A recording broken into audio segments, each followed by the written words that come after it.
welcome back to my channel. My name is Evelyn, and I still haven't shut up about She-Ra.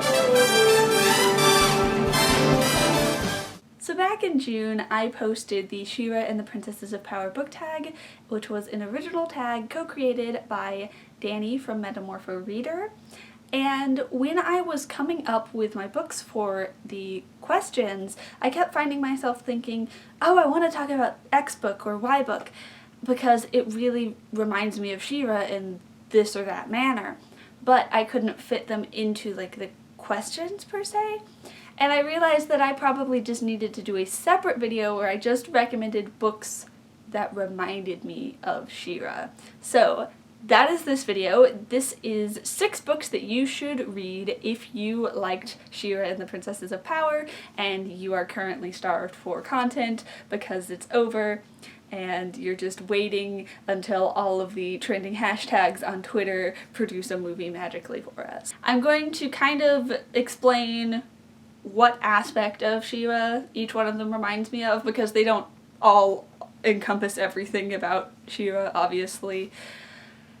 And yeah, let's just jump right into it. If you liked She-Ra and the Princesses of Power because it was a new spin on classic characters, or if you love seeing Adora grow into her role as She-Ra, then I think you will like Diana and the Island of No Return by Aisha Said. Princess Diana loves her home on the island of Themyscira and longs to be able to fight and protect it like the fierce Amazons who raised her. However, her mother, Queen Hippolyta, seems reluctant to start her training, and Diana can't help but wonder if her mother doesn't actually think she'll make a good warrior.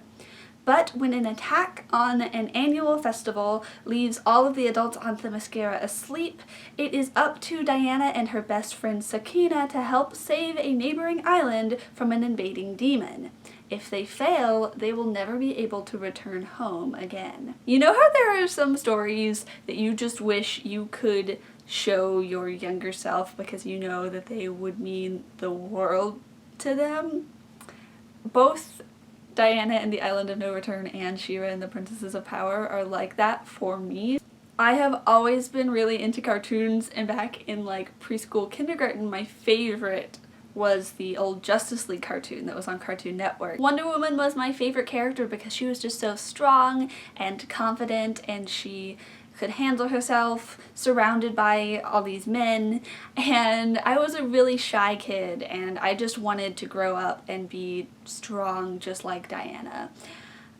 Books were kind of just the only place where I felt really confident in myself, and so to have a book in particular about a young Diana learning to grow into the confident woman that she becomes, it just would have been so amazing for me to have, and I'm so happy that like young girls out there are going to have it now. I mean, it was even like really emotional for me reading it as someone who has turned to the Wonder Woman character over the years to find strength. I was just so thrilled to be reading this book. Diana and the Island of No Return is just fun, fast-paced. Everything I love in a middle grade story is in this book. Cool magic, awesome animal sidekicks, girls learning to be strong in the face of adversity. It's a really great introduction to Diana's character for kids who maybe haven't been exposed to her before, but it also had enough like homages to previous incarnations for established Wonder Woman fans to really enjoy it as well.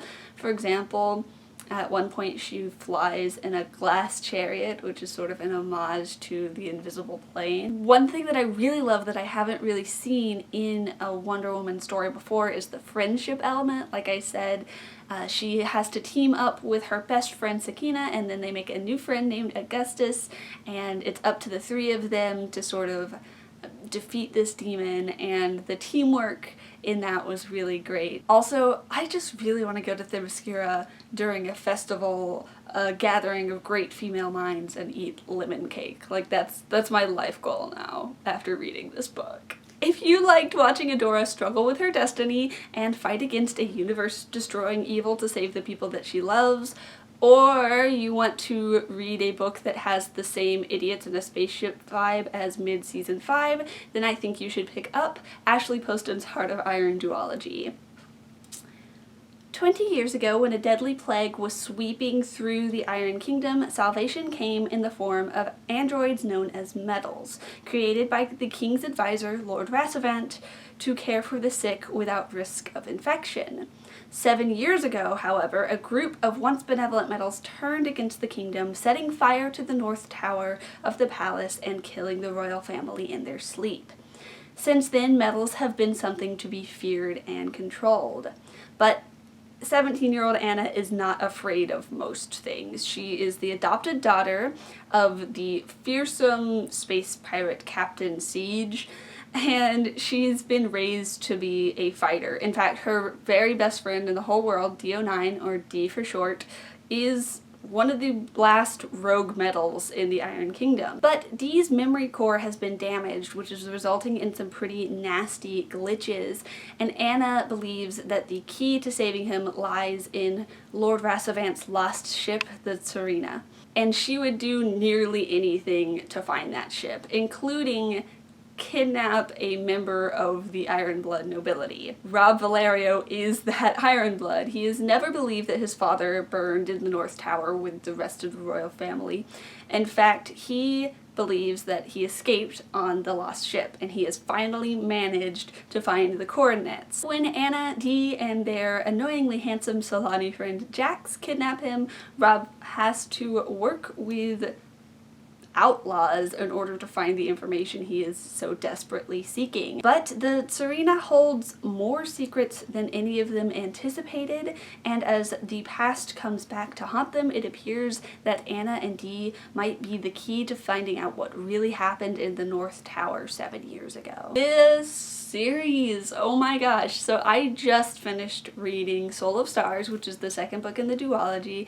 I love this so much. It's a space opera, very, very loosely based off of Anastasia, which is very, very loosely based off of actual historical events. It's not super rooted in any sort of actual science but there are like spaceships and androids and a great dark force that is traveling across the universe devouring the stars, and a moon goddess who's supposed to return to save everybody. I absolutely love Anna as a character. She is so stubborn and so just unwilling to let go of the people that she loves, even if it means that she's going to put her own life at risk, which is something that she shares with Adora. I love the little crew that they put together, especially watching from Rob's point of view, because Rob is kind of an outsider on this ship,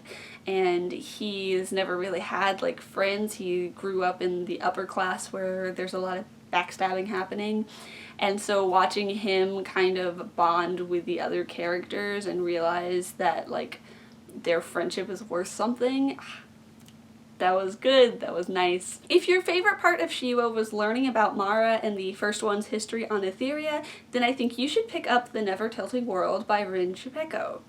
For generations, Aeon was ruled by twin goddesses, but one sister's betrayal broke the world into two halves, one slowly freezing in a perpetual night, the other burning up beneath a sun that will never set. 17 years later, Odessa and Haiti, the daughters of the goddesses ruling over the broken world, are called by mysterious forces to return to the place of the breaking.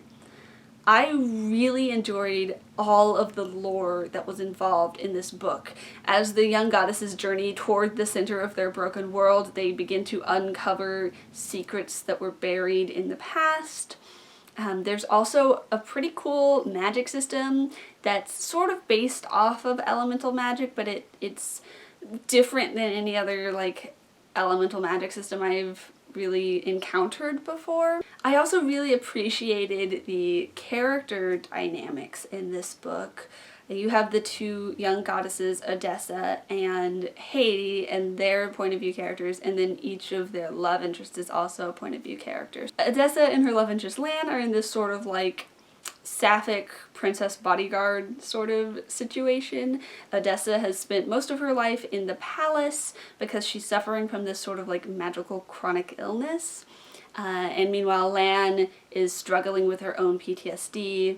And as they journey toward the center of the planet, Odessa is being tempted by this power that is saving her but also sort of corrupting her. And then on the other side of the world, Haiti and Arjun are traversing this sort of sea of sand, which is like a really cool setting. All of the settings in this book are very cool. Haiti is a mechanic and she wants to help her people, but her mother is sort of very closed off and does not want to talk about solutions. She's just walled everyone up in this city, but there's not really enough water to go around. And Arjun is part of a group of people who are just roughing it in the desert, and he's actually wields fire powers, and he is an amputee, so he's missing one of his hands.